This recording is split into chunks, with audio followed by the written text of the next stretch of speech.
Sa kalagitnaan ng gabi, nagising si Jessa sa tunog ng lumang landline sa sala.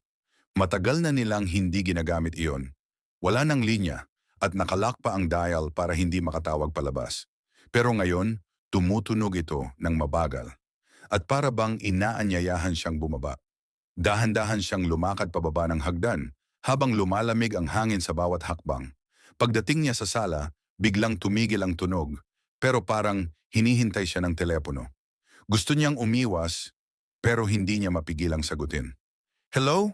Sumunod ang katahimikan hanggang sa marinig niya ang boses na hindi dapat marinig muli. Boses ng lola niyang matagal nang patay. Umuwi ka na dito. Huwag ka matakot. Nanlamig si Jessa. Imposibleng tumawag yun. Imposibleng may boses. Pero narinig niya ulit. Mas malinaw. Mas malapit. Anak, andito ako sa likod mo. Napakabagal siyang lumingon. Wala siyang nakita. Walang tao. Walang anino. Pero bigla, may malamig na kamay na humawak sa balikat niya mula sa dilim. At sa kabilang linya, narinig niyang tumawa ang lola niya. Mahina. Paulit-ulit. Parang hindi ito galing sa telepono, kundi sa mismong likod niya.